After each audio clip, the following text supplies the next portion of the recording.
everyone! Welcome to our channel. So ngayon it's been a long time since nag-vlog kami ulit. But we're very excited and happy because what we're gonna talk today or yung mga pag-uusapan natin ngayong araw is the things that people don't usually talk about or most commonly na very uncomfortable for other people. But since ganon natin tingnan to, we want to talk about it and in a healthy manner and a fun way. So again, makakasama natin dito sa ating live, syempre ang ating co-host, si Miss Dawn Macahilo. Hi, Dawn! Hi, Marsnick! Kamusta? It feels so good to be back! Yes, actually, dalawang beses ata tayo hindi nakapag-vlog. But, syempre, we're gonna make it up by having this video na para sa akin, it's very something that people should really watch. Kasi, ayaw nila pag-usapan at hindi madalas mapag-usapan. And I think this is our opportunity to talk about this and have a very healthy conversation about this. Kasi ikaw, are you comfortable talking about abortion?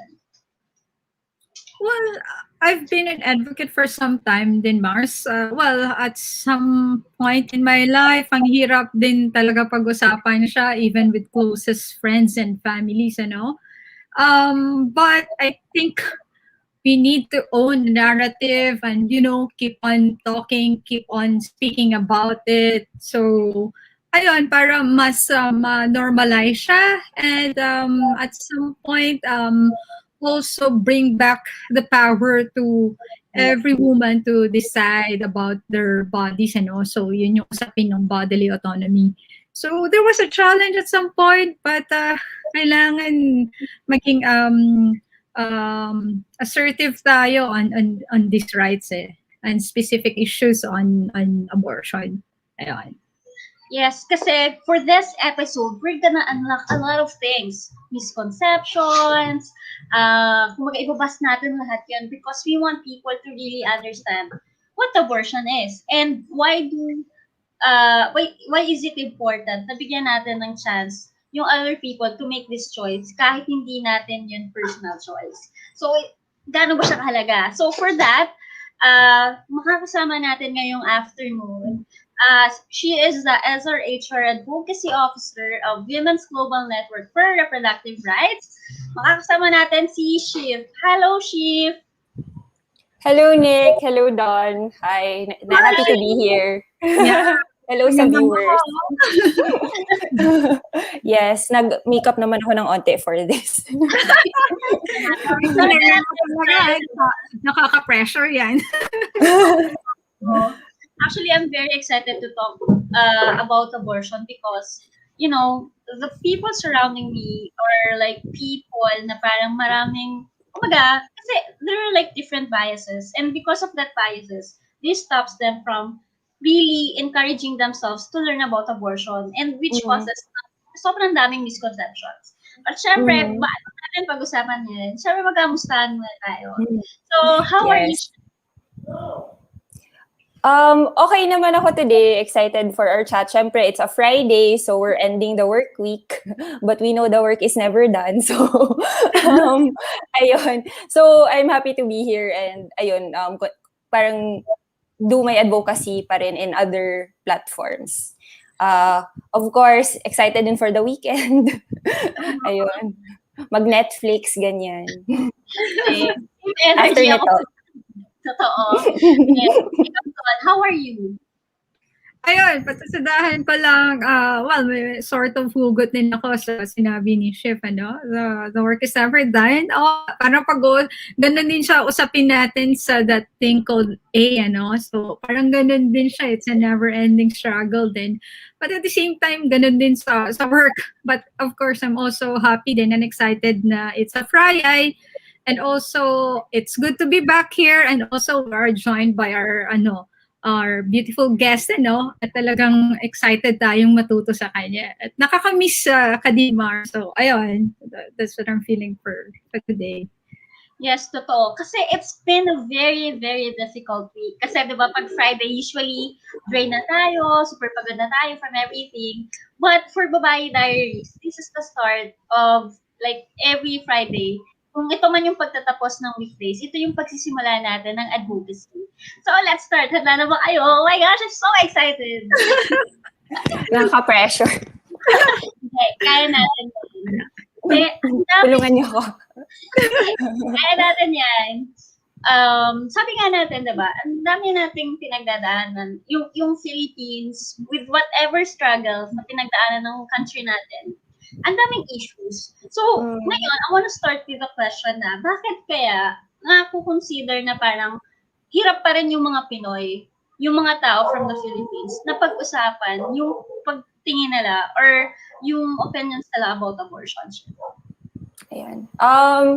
I think para masagot yan, no, syempre, i-recognize natin na for the longest time, predominantly Christian, mostly Catholic country tayo. And for the longest time, yung teaching ng church is that abortion is sin, it's murder. Pero syempre, madaming assumptions behind that na siguro kailangan pang pag-usapan. Ayun, yung assumption na life begins at fertilization, mga ganyan. Usually kasi ganun yung assumption behind saying these arguments. So yun, medyo mahirap siya kasi yun nga, parang pag sinasabi yun, pag sin, kasi religion, di ba? Pag sinasabing sin, parang ang hirap na ano, kasi belief nila yun, di ba? Paano mo ba yun na, how do you forward this thing while still respecting other people's beliefs? So I hope now we can continue to we'll be able to discuss that din within the program. Yes. Kasi alam mo, Maring, doon, ako sa experience ko, the first time that I learned about abortion, it was hard for me myself. Kasi nga, I grew up with a very conservative family and it was hard at first. But nung time na na-educate ako, actually, it was your org na nakapag-educate sa amin. And then, other friends from different organizations for our age, talaga nagbukas sa akin because it's really beyond, or dapat talaga tumitingin tayo beyond dun sa personal beliefs natin.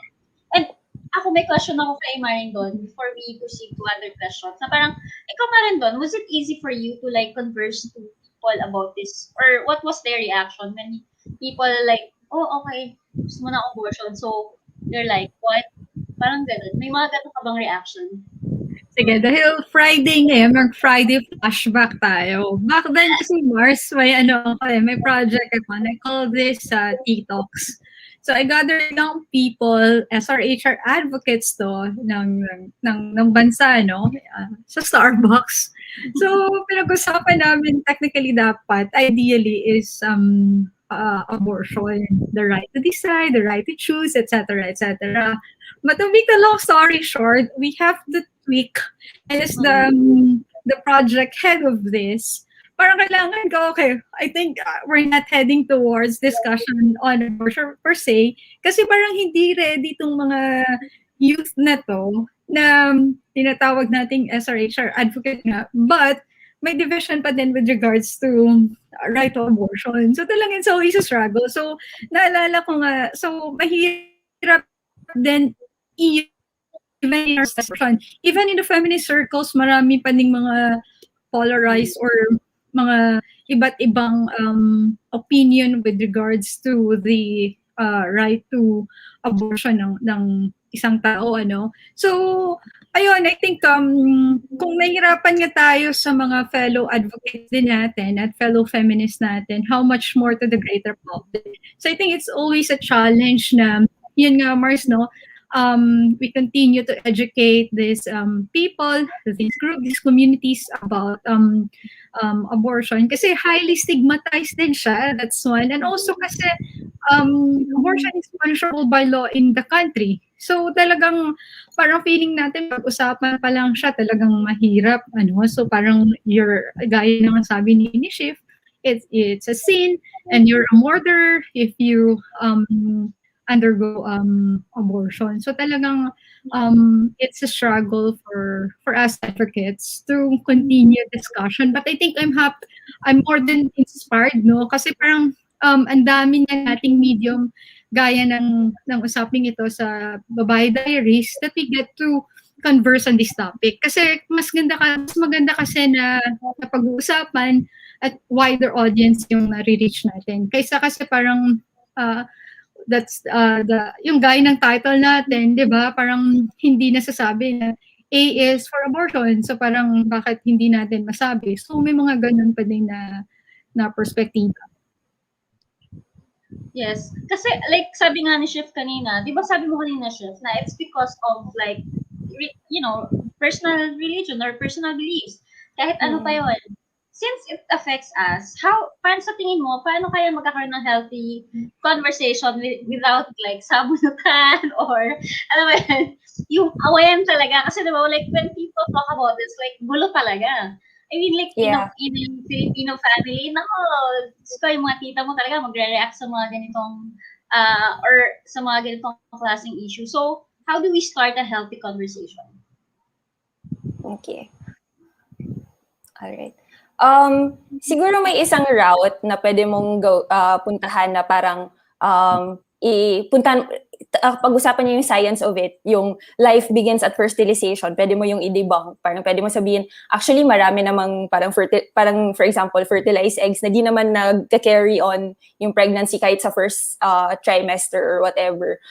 Tapos meron pang mga 10 to 15% na even result to miscarriage or also known as spontaneous abortion. That's one route.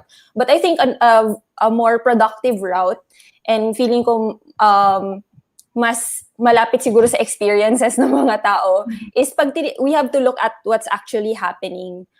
We have to look at yung parang abortion as policy, ganyan, as a public health issue. Ano yung nangyayari na, ganito nga, sinabi ni Miss Dawn na punishable by law ang abortion services dito sa Philippines. So, what results from that policy? And we know na because of our very restrictive laws on abortion, it does not prevent women actually from getting abortions, but only leads them to getting unsafe abortions. So, because of yung unsafe abortions, siguro may mga 100,000 hospitalized a year and 1,000 naman na namamatay. So that's what, 3 women every day. That's a big number. And we always say as advocates, one life is too many. Ayun. So if you look at it as a public health issue, parang mapapaisip ka, okay, maybe I can parang separate my personal beliefs and then yung policy of it, na para hindi naman sobrang daming namamatay na babae. Kasi ako naman personally, kung hindi ako naniniwala sa abortion, I don't have to do it myself, right? So yun. So wala namang ganung imposition. Totoo yun. Kasi alam mo, tingin ko, parang, kasi when you impose it to other people, yun yung difference sa ating mga advocates. You don't impose it. If you don't want it, then don't do it. But don't stop other women or other people from, choosing this choice. Kasi it's not your life. It's not gonna affect my beliefs. It's not gonna, hindi naman ako parte ng life niya. So, I shouldn't care about her life choices. So, it's really important that talagang inaano natin sa mga tao, no, na parang, okay, let's talk about science because this is about science. This is not about our personal beliefs because there are like women dying and, you can just like see and watch them na ganun yung nangyari. So they really also have to understand and yung mga ganon. And also really go beyond the reason, no? Na parang kasi iniisip na, no, you're just so irresponsible, di ba? Kaya, no, kasi dadami yung mga irresponsible mga tao, ganyan-ganyan. And I think that's one way of saying that it's a misconception because you don't know her story. And who are we to judge them for these life choices? Just because, we're not, hindi naman natin sila kasama like 24/7. So who are we to tell them bakit ganon? Bakit ganon yung pinipili nilang choice? Diba? So ikaw, Maring Bon, do you think you can have a healthy conversation by using Chef's advice? Yeah, ang ganda nga ng mga sinabi ni Chef, at ikaw din, Mars. Like, I think all throughout, nakikita ko ngayon, nagiging public discourse na din yung usapin tungkol sa unsafe abortion. And also, I think maganda din kasi siya tingnan sa perspective na it's a public health issue eh. Kasi parang it's been contested kasi kung ibang lens mo siya titingnan. Yun nga din kasi sinabi nga ni Chef na pag public health kasi, it's a concern by the public. It's not only the concern of the person, of the woman, but also of the community, also of the government. And at the same time, yung mga policy makers na it's about time to give, na yung mga kababaihan nga, yung mag-decide talaga sa kanilang katawan at buhay. So I think maganda din talaga na gano'n, no? At the same time kasi, I've been asked, what if hindi ganun ka open-minded yung kausap mo? I think it follows on that direction din, ano? Sometimes talaga parang based on experience, parang I learn to shut down na lang talaga. Kasi parang kung hindi din open-minded ang mga tao na kausap mo, I think you're just wasting. And I think in some discussion nga nakita ko, according kay Atty. Jihan, sabi niya, why waste your time pa with those people, when from the very start, from the very beginning, hindi naman open-minded or parang hindi ka nga papakinggan at all. So do not invest on them na lang. At the same time, go to those people, to those communities na who are willing to learn and unlearn, Kasi marami pang tayong kailangan ma-educate, Hindi lang yung mga taong ito na hardcore din talaga na right from the start ay anti-abortion without hearing your arguments or sides. So, no to those people na ako. Yun ako, Mars. Yun, totoo yun. Kasi, alam mo, doon ako nasasabi. Kasi para sa akin, if you can open your mind, open your heart, and listen to the people's stories. You don't always have to always fight what you think is right.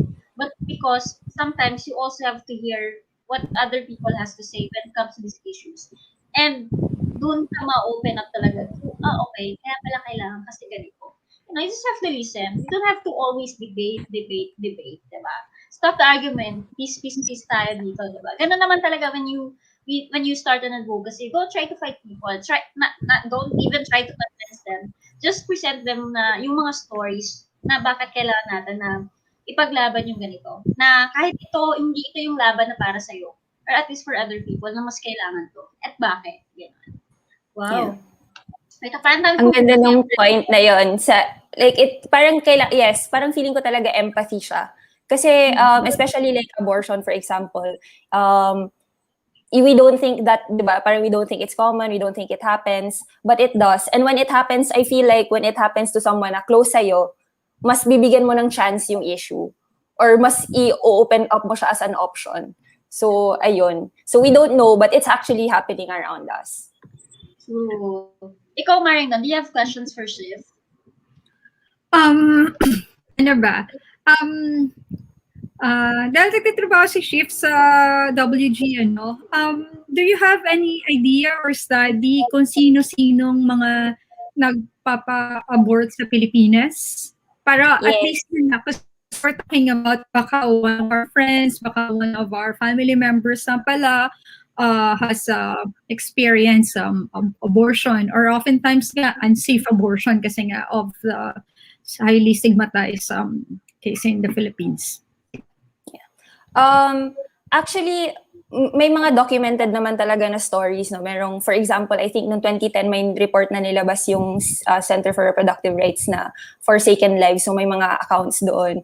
Every year, meron kami nung Telling Truer Stories where we showcase abortion stories through art, yung WGNRRN, Philippine Safe Abortion Advocacy Network. So if you want to hear stories like that, nandun yun. Pero in terms siguro of statistics, and this is, I feel like people hindi nila alam to. Like I said, people think it's uncommon, and people think na misconception na if siguro kung may naggagawa nito, if people induce abortions, if there are women who do this, ito yung mga women na malandi, na masasama yung ugali, ganyan. But no, actually, the average Filipino woman who represents, the majority of Filipino women, poor, Roman Catholic, married, has at least 3 children, high school educated, ito yung they represent a significant number of women na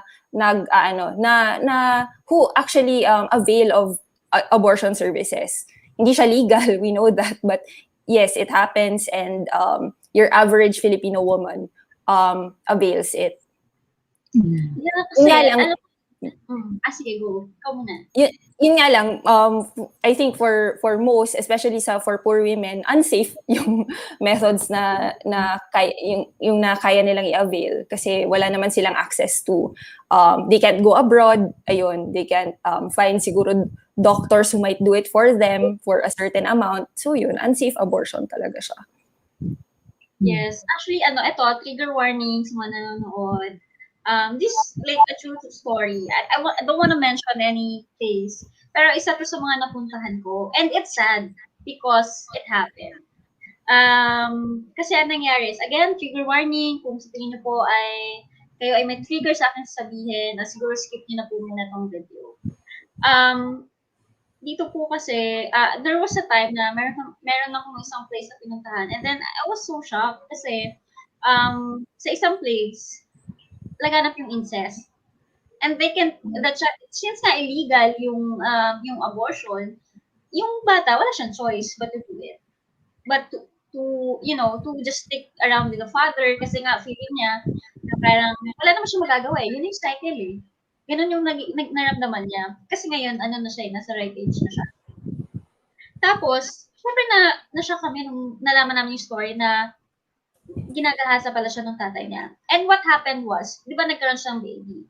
Yung baby niya, na-repeat yung cycle. So like, I always tell this to people, this story, because I want them to understand that, just because a woman chooses to do this, doesn't mean she's a bad person or she's a bad woman. Sometimes maybe it's also about saving another person's life. Na parang hindi na maulit yung cycle of violence, cycle of this sexual harassment, this rape, because kasi ayaw niya nang mangyari pa to. At alam niya yung naranasan niya. And she want na, ma-experience pa talaga. Kasi it's a very difficult experience. I don't know what it's like, pero it's a very difficult experience. And I can say that because nakita ko sa mga mata niya eh. She wanted help, pero she feel like she's so helpless and wala siyang magawa. So, kaya nga lagi ko sinasabi to sa mga tao who doesn't like abortion na parang, have you heard this story? Because this might change your life. Because lagi ko sinasabi to sa mga tao na, you know what? Personally, I'm not gonna do abortion. Hindi ko yan life choice. Na parang, okay, fine, there's abortion, but I'm not gonna do it. But if there's a woman who needs to do it, then fine. It's fine with me because it's not gonna affect my life. Ang maaapektuhan nun is yung buhay ng baby. What kind of life yung magkakaroon siya? Meron naman akong na-experience, nakita ko naman siya sa community. Tapos, since siya, out of sexual harassment and sexual violence, ang nangyari is yung bata, inaabuso ng magulang. So imagine the cycle. It could have been stopped if that person was able to make that choice for her nung, when she was younger, and kung alam lang nila na dapat pala may choice akong ganito. So, it's also about being selfless eh. It's about letting go of what you feel is right, but it's also about parang ano sa tingin ng mga taong to, yung tama para sa kanila. Kasi, yung tama para sa'yo, pwedeng mali para sa kanila. And these are the examples, and I'm giving it to everyone na nanonood ngayon because I want you to understand that there are people who needs it. There are people who needs it. So, sana, makita natin to na mga examples na to for us to be able to understand their position. And how can this, paano matutulungan ng isang law yung pagkakaroon ng isang abortion, diba? So, importante yun na makita natin. And since kanina, Shiph, napag-usapan natin yung misconceptions, what are the other misconceptions surrounding abortion? I think siguro another misconception na I'd like to address is you can't be a person of faith and be for liberalizing abortion law or for more parang less strict na abortion law. Kasi parang they did a study recently actually na parang in countries where there is very parang restrictive laws in abortion and countries na mas liberal, it's actually the same, the number of people who seek out abortions. So isa siguro is so that I read an article actually of a person of faith who cited that study, and they said na, so if ganito pala, siguro I should be supporting more liberal laws in abortion kasi that's actually baka mas yung trend nga is mas nagde-decrease yung incidences of abortion, for example. I guess that also yung same study na yun points to yung mga siguro magiging accusation if nag-liberalize ka ng laws sa abortion na no, if you liberalize laws on abortion, ibig sabihin you increase abortions, you encourage women to have abortions. That's a huge misconception kasi we see na from the experience of countries na it's not like that. It's actually the same whether or not you have super strict laws on abortion or you have more liberal laws on abortion. Ang difference is you have more people dying, you have more women dying when you have very strict laws on abortion. Ang ganda nun kasi parang yun nga, sabi natin, hindi naman walang pilitan to. If you're gonna do it, it's your choice. It's not that like we're gonna, isa pa yun, alam mo, Shiph, ang dami ko yan na ikaw, pinupush mo yan, ini-encourage mo. At wala naman ako sinabi, guys, tara, pa-abort tayo. I mean, I didn't say that word and I will never say that word because choice mo yan eh. It's not hindi ko place yun para sabihin sa'yo kung anong kailangan mong gawin kasi I believe that people who's gonna do this are like old enough to actually make this decision. So, importante na napapaliwanag talaga natin. Ikaw, Maring Don, do you have questions for Shiph? Well, I think in terms of legalization, I think WG and Pinsan are championing a policy with regards to the legalization of abortion in the Philippines. Can you share the salient features of the policy? Ayun, para lang din maintindihan ng lahat na ano yung patungkol dito at bakit importante ito sa ngayon. Yes. Actually, yung policy is for decriminalization, not legalization per se. So, yung difference siguro nun is yung legalization is sinasabi na we have to be able to provide abortion for certain cases or ganyan. Pero yung decriminalization more like if you undergo an abortion, you won't be punished anymore. So basically yung ina-address nun is yung penal code natin. So effectively i-revise niya yung penal code provisions that punish women who get unsafe abortions. Kasi wala naman tayong diba? Illegal abortions pala, punish women who get abortions in the Philippines. So ayun. So because of this law, yun, women won't be punished anymore for making this choice, this already difficult choice to begin with. Ayun, but ang hope namin, of course, is that because of this, also, syempre, aside from the women, yung service providers din, healthcare workers who actually want to help women, who actually want to provide this service, will be able to do so. Kasi parang, it doesn't only affect women who want abortion to terminate a pregnancy. It also affects women who go through complications during the pregnancy. Tas means they could be like with a healthcare provider na takot na mag-perform na abortion in any case or something like that. Ayun, it could be for women who have miscarriages and then hindi sila i-entertain ng hospital kasi inisip na nagpa-abort. So yun. So for post-abortion care also, ganyan. Okay. Thanks for correcting me, Shiph. All this time I thought we're heading towards legalization. So I think gaya nga ng start natin, it's gonna be a long way for us. Pero yeah, let's start somewhere. And I think decriminalization is really a good start for us advocates and also for us feminists to champion reproductive rights in the country. I think I think important rin, very progressive actually na step yung decriminalization kasi parang you're saying na whatever reason women have, they should not be punished. Yun na yun eh. Great.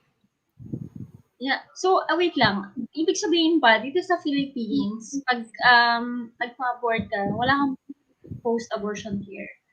Walang ganun? Or, pwede naman, pero like, may, paano Pwede yun? naman, dapat pwede. Dapat merong post-abortion care. Dapat yung healthcare providers natin should be able to provide. Thank you for asking that pala, para to clarify na they should be able to provide post-abortion care. Pero yung nangyayari is, may mga stories kaming na kukuha na dahil nga sa restrictive laws on abortion natin, even those cases are affected. Ayaw ng healthcare provider magbigay ng post-abortion care kasi may stigma or something like that. So yun, it affects even these cases.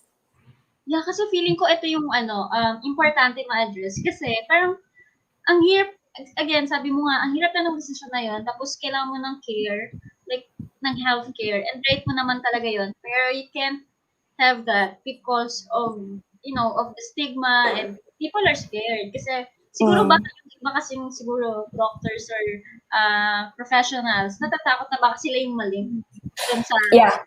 mag-abort. Tama. Yeah, okay. Yeah, I think ganun siya.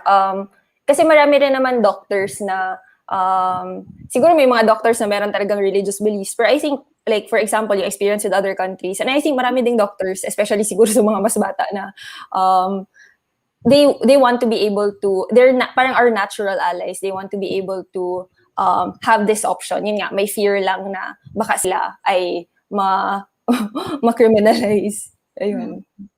So, ayun. Ganun pala, no? Ngayon mas naiintindihan ko. Parang, grabe, Shiph. Ang dami ko natutunan sa'yo ngayon. Akala ko, wow, ang galing na. Tapos, wala, hindi. Ang dami ko pang alam matutunan about abortion. And I think it's important to let people know about this because kung walang care, ibig sabihin, nade-deny natin sila of their basic human right. Diba? So, Yeah. important that we treat them no matter what their situation is. Kasi kailangan nila yun eh.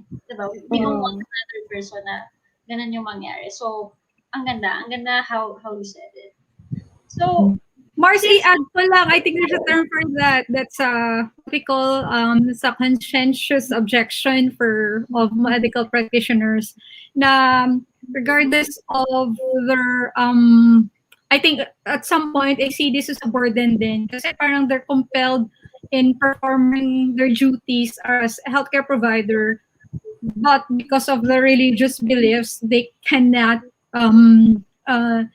offer care to the patient. So, but I think organizations like WG and Pinsan has always been championing yung mga trainings sa mga healthcare providers to, to show compassionate and compassionate care sa mga Post-abortion care, yeah. Yeah, exactly. Sa mga sa in providing service in terms of post PMAC. Yeah. Ang ganda ng discussion. Grabe. Parang feeling ko, dito pa lang na nag-break na natin yung mga myths about it. And yan, actually maganda yun din na clear na it's about decriminalization instead of legalization yung ipinaglalaban. Kasi it's really two different things. So, importante na makita natin to. Kasi diba, ang hirap naman nun. Kasi ako, I know, may mga stories ako narinig about this. And nalulungkot ako because ang hirap kaya na hindi mo ma-share sa ibang tao yung naging struggle mo just because you're so scared to like be open about it nang hindi ka judge. And grabe, parang ang hirap nun sa mental health mo, ang hirap. So, ang daming naapektuhan. So, decriminalizing it will actually help a lot of women na parang mas mabawasan na yung burden for us kasi it's a very difficult decision. Yun nga. So, sa tingin mo, what's your message for those people who are still against abortion, Shiph? Ang hirap. I think, let's take a look at what's actually happening, and let's look at what's best for, ano yung makakatulong talaga sa mga tao, what will keep people from not dying, from injury, from complications. And kasi grabe, like restrictive na policies on abortion, may parang ripple effect na parang kahit yung mga hindi naman ang daming affected by this just because we have this stigma nga. We have such a bad parang bad parang nga perspective on abortion. So ayun, let's decriminalize abortion. Like, let's try to support this policy, and of course, if you're not there yet, try to learn more about it. Because at the end of the day, what you want to do is you want to save women's lives. Yes, tama yun. Tapos, di ba, parang, alam mo kasi, medyo like, hindi naman, parang sad lang ako kasi like some people, like super disagree na dito sa abortion, pero won't even support contraceptives. Like, I don't know, parang for me, that's like, if you don't want abortion, then let's start with contraceptives. And then when you're done with contraceptives, then let's talk about abortion. And then we'll see na bakit siya interconnected and why is it important that we talk about these things na kahit na parang we feel so uncomfortable and we feel like we're not gonna change, na kailangan yung paniwala natin noon, kailangan same pa din. Pero, it's just like parang, our rights. It's like the LGBT community na parang noon hindi pinaglaban, di ba? Marami pa yung cases of discrimination. The same as this abortion. I know it's hard to swallow this pill, but sometimes we have to because it's an important decision that we have to make for our future children and the people that, we can stop a certain cycle of violence just because we pushed for this. And I hope na talaga maraming sumuported dito sa decriminalization. So, ngayon naman, how can we like let others or like kahit pa paano ma-convince din yung ibang tao to support decriminalization? Siguro before I answer that question pala, Nick, I'll just latch on to what you said about contraceptives and abortion. Siyempre, we need both, di ba? Hindi naman all the time contraceptives are effective. Also, siyempre, in cases of rape, incest, hindi naman yun, walang conversation doon about contraceptive use kasi force, may coercion. So, sobrang important, like, ano ba yung statistic doon? I think it's 1 out of every 8 na nag-induce ng abortion is actually a rape victim. Like, na-mention mo yung kwento ng friend mo. And we know that's just one story in thousands because grabe yung incest problem natin sa Philippines, yung rape, obviously. So, ayun. To get to I think, your question na how do we convince others to support legalization of abortion? Yeah, it's about ending yung parang cycle of yung violence against women, parang nagdadagdag ka sa, for example, for rape victims, nagdadagdag ka sa trauma na na-experience nila because you don't give them more the options that they should have. You prevent people from getting complications from, for example, kung nag-miscarriage sila, because you make sure you rid the stigma around abortion and other like related services like post-abortion care. So you prevent complication, you prevent because of course meron ka na ring safe abortion, so hindi na sila mag-go sa unsafe abortion. You prevent death. Ayun. Ang sobrang gloomy ba ng how to convince others. Pero parang ang hirap kasi for me na parang feeling ko yun yung pinaka-biggest argument na this is about saving lives and this is about the quality of life of women, di ba? Parang what should we do to do what's right for women? Yeah. Sabi nga, alam mo, kasi may napanood ako last time sabi nga, even if it hurts and even if everything's too dark to admit, sometimes you have to take this dark side for you to be able to take it all. So, I think it also, parang there's no best way to say na okay, this is the reason why we're doing this. Because there's rape, there's this, and there's that. And we have to start those conversations because if we don't start those conversations, syempre, hindi mo talaga ma-open yung sarili mo dito because you think na every family is perfect when it's not. Every family is like, walang incest, ganyan, di ba? If family mo lang yung tinitingnan mo, of course, you're not gonna see it in the perspective of someone na kinakailangan ng ganitong klaseng service. So, I really hope that, even though it's dark, even though it's sad, even though it's parang nakakalungkot yung mga reason to, pero minsan kailangan natin malungkot para magising. Kasi sometimes that's the only way for us to be able to fight. Ako kung hindi ako nalungkot, kung hindi ako na-disappoint sa nangyari sa friend ko, then siguro I wouldn't be able to like sit here and talk about it because wala akong lente.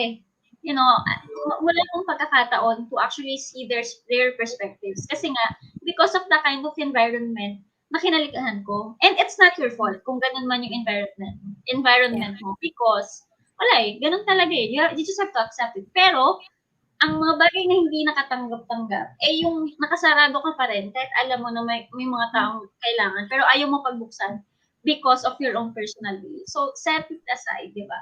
Para naman makapagbigay tayo ng mas marami pang pagkakataon sa mga kababaihan na nahihirapan at may mga ganitong struggles. Again, hindi mo kailangan ma-experience nila for you to be able to fight for this. Sometimes you don't have to go through it. Sometimes you just have to see through it sa mga napagdaanan nila. And let it be your starting point to be part of this advocacy because this is what happened to some of the advocates. Hindi naman lahat sila nagkaroon ng sexual harassment. Hindi naman sila lahat nagdaan sa sexual violence bago nila pinaglaban to Yung iba, nakinig, umupo, tumahimik, tinabi muna yung personal beliefs, yung Christianity, ganyan. Because at this moment, ang kailangan mong ilagay o ilapag sa mga tao na nakikinig is yung pagiging tao. Yun. Kasi kung kaya mong sikmurahin yun, hindi ko alam bakit tao ka. Pero as a person na hindi ko kayang sikmurahin yung mga ganong pangyayari, I will never, stand against this because I saw it, I felt it, and I hope for those people who are watching, sana naramdaman nyo rin yung mga ganong kwento na mapagdaanan. Ikaw, Maringdon, what do you think? Well, I think nasabi niyo naman na lahat ang dapat sabihin. So, I'll just support in yung mga statements ninyo. Thank you. Ikaw, Shiph. Wala, ang ganda ng sinabi mo, Nick, sana lahat katulad mo. Yes. Pero mahirap yung process, no, Shiph, for you to be really able to fight for this. Kasi parang you have to really open your eyes It's not about what you see or the usual sceneries na nakikita mo. Di ba? Parang ano lang yan. Parang mga bundok lang. Gusto mo lang yung bundok pero hindi mo gusto yung kwento na naandun sa bundok na yun. Diba? Because it's gonna scare you. You're not gonna go there anymore. Diba? Parang sa isang beach, pumunta ka sa beach, just hindi mo pala alam na may shark. Kung nga mo shark, ayaw mo na. Diba? Pero hindi mo alam na hindi naman pala lagi ganun yung sitwasyon at napakalayo pala. So, yun yung mga kailangan nating, talaga ilagay sa sitwasyon ng iba. Siguro, last message na lang. Bakit ka tumatayo at bakit mo ipinaglalaban ng abortion? Siguro, aside from everything I've already said, yung evidence of it, I also really believe na, as a woman, especially na, di ba, historically, structurally, sobrang dehado tayo as our sex, ganyan. We have a right to our bodies and we have a right to choose for ourselves what we think is best for us. That's not for society to dictate. That's not for any institution. I think especially na, yun nga, parang meron na ma-marginalize tayo in a way in this society. Important na we believe na yung experiences natin are valid and yung needs natin are valid. Yes. Thank you so much, Shiph. Ikaw, Don, why do you fight for this? Why I fight for every woman's right in general is that I believe women's rights are human rights. So it revolves in there, Mars. Parang cake lang yan Parang hindi pwedeng kumain ka ng cake at icing lang yung ibibigay sa'yo. You should also have a slice of the cake, but not only a slice, but the whole cake, di ba? So, kung hindi, wala kang ganon, I think you are denied of your rights. And yun yung mga rights din na nabanggit na ni Shiph, At the same time kasi, parang I believe that women's lives matters. Ayun. As I think it's a hashtag before sa isang campaign. And at the same time kasi parang I'm not comfortable with reading the news every day na a woman dies because of a safe abortion, etc., etc. Let's put an end to that. And please, hands off our uterus. Please lang. Mm-mm. Ayun. Powerful yung message mo, Mare. So, ayun. Ikaw, Chef, do you have like, saan kaya namin makikita yung organization mo and saan kami makakuha ng mga information pa about abortion? Yes. You can follow the decriminalization of abortion campaign sa website namin, decriminalizeabortion.ph. You can also follow Philippine Safe Abortion Advocacy Network pages, so pinsan.org. Nasa Facebook sila, nasa Twitter. So, yun, laging nag-update, laging may news about yung mga progress on abortion in different countries. Syempre, kasama na yung Philippines, ayun. So, hopefully, we all read more about this issue and learn more about it. And also, yun, like sinabi ni Nick, listen to other people and try to put ourselves in other people's shoes. And thank you so much, Chef, for joining us. Talagang sobrang naging fruitful itong discussion natin. I hope na sana next time ma-invite ko ulit namin sa other advocacy that Yes, you're also please. playing. Thank you so much, Chef. you. We hope to Thank see you you. soon. Nakaka-inspire After ka. pandemic, totoo. Alam mo, Nakaka-inspire kayo. Fresh niya, advocate siya, Salamat. charisma, sa fresh. Sana all, mapapasana all ka na lang talaga. alam mo, hindi kita, Mare, pero namumula ko, siya medyo dark yung color natin, so hindi siya nakikita, pero kinikilig ako sa sobrang, alam mo yun, nakakatuwa na ganito yung mga babae na nakikilala natin sa Babayi Diaries. So, thank you so much, Shiph, and again, we hope to see you soon. Thank you so much. Of course, I'm inspired by you also. Thank you! Bye-bye. Consensual yakap. Virtual hug. So, ayun mga Mars, yan na naman yung ating another episode of our Babayi Diaries. Sana nagustuhan nyo at sana marami din kayo natutulan tulad namin ni Maringdon. So, isa lang na highlight, Maringdon. Ano yung highlight para sa iyo ng discussion natin? Grabe, hirap ng tanong mo. Parang pwede i-highlight lahat. Kasi ang ganda ng overall discussion natin. Ang galing ni Shiph, nakaka-inspire siya. Pati yung mga own narratives mo din at mga stories. Mars, nakaka-inspire kayong dalawa. And I think overall, we keep on pushing for discussions like this, normalize discussions and different topics, especially those who are kailangan ng enlightenment, including us, kasi we cannot say naman na parang expert tayo on these topics, but as the goal ng Babayi Diaries, we keep on questioning the world, we keep on questioning the policies, issues and whatsoever. So we keep on discussing those in here. So, ayun. Thank you, Mars. Yeah, thank you din. Kasi ang dami kong natutunan. Parang it's talaga, no? It's always about like always setting aside your own knowledge na nalaman mo na dati and welcome new opportunities na pagkatuto para dito sa Babayi Diaries because that's why, eto nga yung ginagawa natin is that we talk about things that for some other people are very uncomfortable. Because here in Babayi Diaries, we don't see anything uncomfortable. We just see things as something na kailangan natin paglaban and that is that we are fighting for human rights and we are fighting for people who needs this.